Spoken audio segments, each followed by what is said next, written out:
Hello, and welcome to Brownlee LLP's video presentation on defenses under the Alberta Municipal Government Act and best practices to defend claims against municipalities. My name is Nabil Pir Mohammed, and I am a partner with Brownlee LLP. With me is one of our associates, Drew Wilson.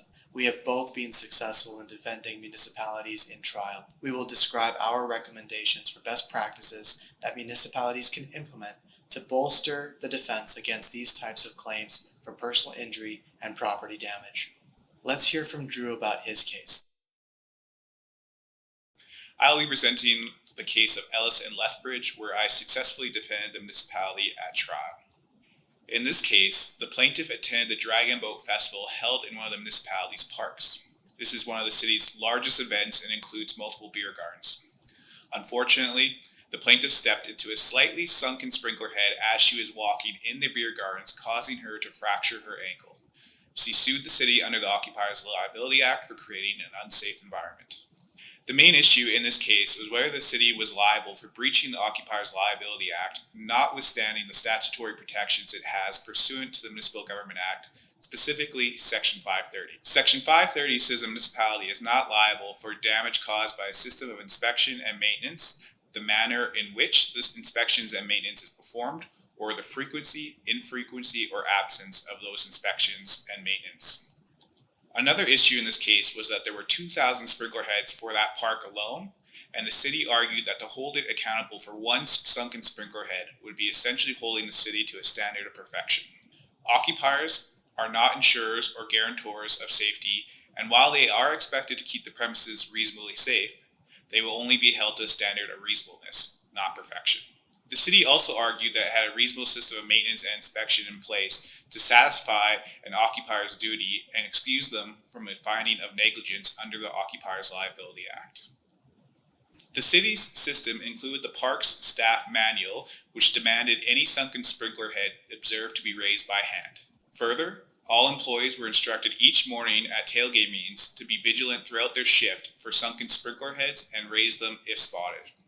However, employees were not required to check each sprinkler head individually.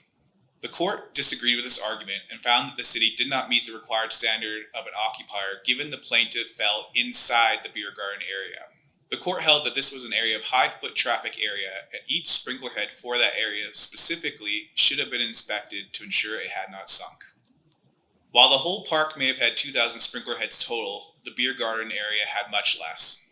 Further, the fact that the Dragon Boat Festival is also one of the city's largest events with high attendance rates also placed a higher standard on the city according to the court.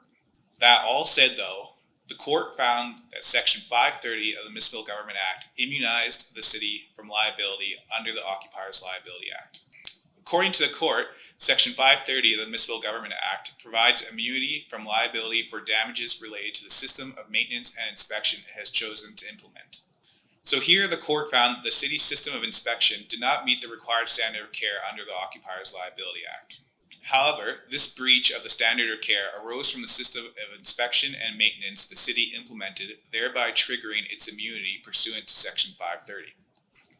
Accordingly, Section 530 was held to prevail over the breaches of the Occupiers Liability Act and provide the city immunity from all liability related to its system of maintenance and inspection. Accordingly, the plaintiff's claim was dismissed.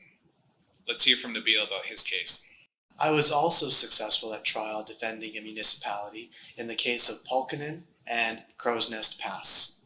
In that case, the plaintiffs suffered flood damage to their residence on 3 separate occasions due to heavy rainfall. They argued the damage was due to a sunken curb in front of their neighbor's property, which was allegedly installed in a deficient manner and poorly maintained by the municipality. The municipality went to the property after each incident and determined the minor nature of the sunken curb was not a priority under the maintenance program. It decided no repair would be conducted.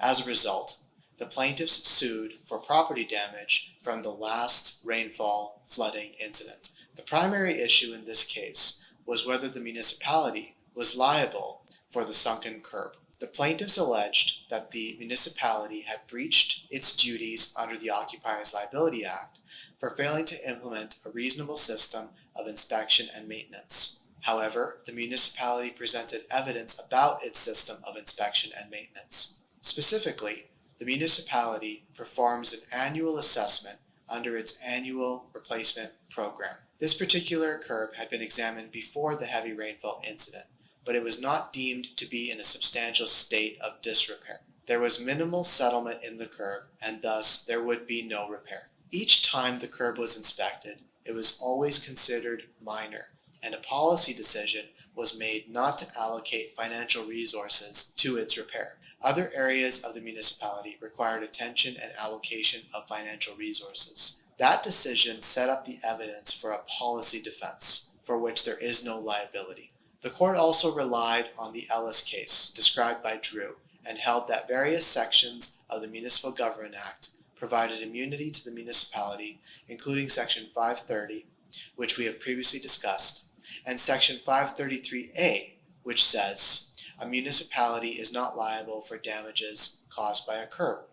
The court held that the Ellis case and these sections of the Municipal Government Act were determinative and immunized the municipality from any liability arising from any alleged breaches of the Occupiers Liability Act. There was also no liability specific to damage caused by a sunken curb, given the wording of Section 533A of the Municipal Government Act. Accordingly, the plaintiff's claim was dismissed. From a risk management perspective, we can see from these two cases that there are two main best practices to be followed by municipalities. First, it is important to implement and adhere to a written system of inspection and maintenance evidenced by detailed logs so as to establish defenses under the Occupiers Liability Act and the Municipal Government Act. We have seen there is no liability arising from the frequency or manner of those inspections and maintenance activities, like in the Ellis case. However, there should be some documented evidence to show those policies were followed on a regular basis, especially during high traffic events. Second, it is important to have a policy that determines the priority of the allocation of financial resources. This policy provides the evidence for a potential policy defense for which there is no liability. Just like in the Pulkkinen case described earlier, the municipality's annual replacement program for curbs provided the evidence for its defense. We hope you have found our presentation informative and helpful. If you have any questions or would like to discuss further, please contact us. Here is our information. We look forward to hearing from you. Goodbye for now.